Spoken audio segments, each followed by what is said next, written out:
Viewers, welcome my new blog. আজকে তোমাদের সাথে শেয়ার করব এঁচোড়ের তরকারি। তো এটা হচ্ছে এঁচোড়। এইটা হচ্ছে আমি আগে থেকে কেটে সিদ্ধ করে নিয়েছি প্রেসার কুকারে। তোমরা চাইলে এমনি সিদ্ধ করতে পারো নুন হলুদ দিয়ে, বা আমি নুন হলুদ দিয়ে সিদ্ধ করে রেখেছি। আর এই যে আলুটা কেটে রেখেছি, এখানে আদা রসুন বেটে রেখেছি, পেঁয়াজ কেটে রেখেছি, এখানে টমেটো, ধনেপাতা। এখানে তেল গরম হচ্ছে, তেলটা গরম হলে আমি পেঁয়াজ ছেড়ে দেবো। তোমরা আলু আর এঁচোড়টাকে আগে থেকে ভেজে রাখতে পারো, তো আমি ভেজে রাখছি না, আমি একসঙ্গে কষিয়ে নেব। তো কীভাবে রান্না করছি তোমরা আমার পুরো রেসিপিটা দেখতে থাকো। তো এখন তেল গরম হয়ে যাচ্ছে, এখন আমি পেঁয়াজ ছেড়ে দেবো।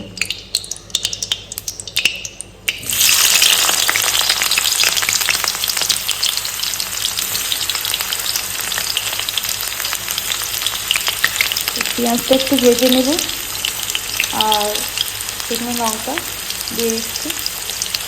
এটা একটু হালকা করে লাল লাল করে নেব।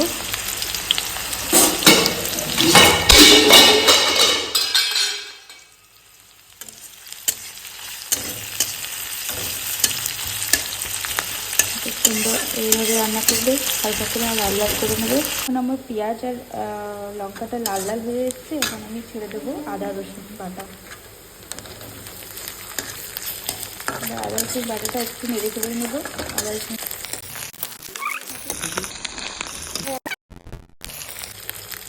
ছেড়ে দেবো টমেটো, কাঁচা টমেটো কেটে রেখেছিলাম সেটা।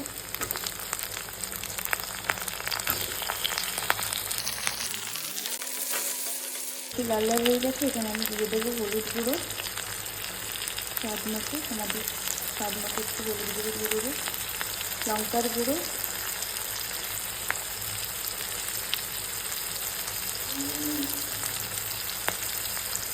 একটু নুন।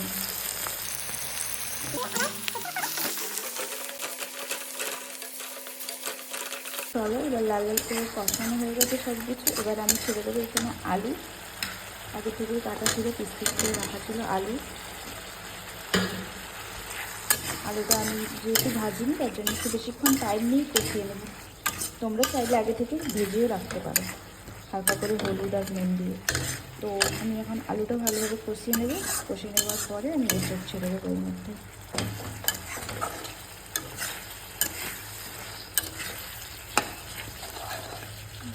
বেশি টাইম নিয়ে কষালে যে কোনো তরকারি টেস্ট। আমি দিয়ে দিচ্ছি এঁচোড়, আর আলুটা একটু আমি লাল করে নিয়েছি, এবার দিচ্ছি এঁচোড়।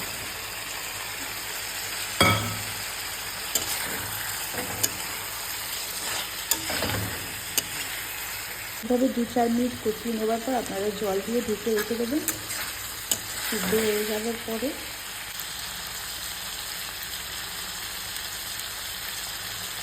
আমি পরিমাপ মতো জল দিয়ে দিয়েছি, যাতে এটা আলু আর এঁচোড়টা ভালোভাবে সিদ্ধ হয়ে যায়। তো তোমরা আমি এঁচোড়টা আগে থেকে সিদ্ধ করে রেখেছিলাম হালকা করে, তো এখন ভালোভাবে সিদ্ধ হয়ে যাক। তো জল দিয়ে দিয়েছি পরিমাপ মতো। এবার সিদ্ধ হতে থাক, আপনাদের সঙ্গে আসছি কিছুক্ষণ পর।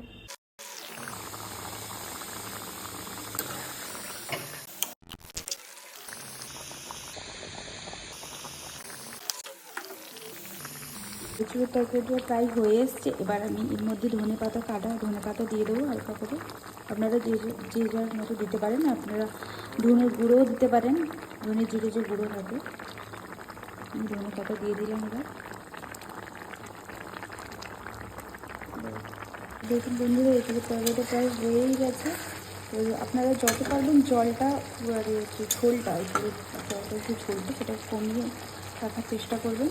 কষা কষা মতো খেতে ভালো লাগবে, এরকম ঝোল দিয়ে ভালো লাগে না অতটাও, কষা কষা বেশি ভালো লাগে। আর একটু ঝোল হয়ে যাবে, কষা কষাই ভালো লাগে খেতে এঁচোড়ের তরকারি।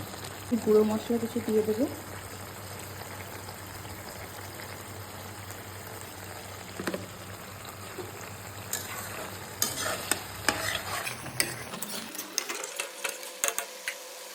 ফাইনালি এঁচোড়ের তরকারি কমপ্লিট। দেখুন কত সুন্দর হয়েছে। আপনারা একবার ট্রাই করবেন, আশা করি ভালো লাগবে।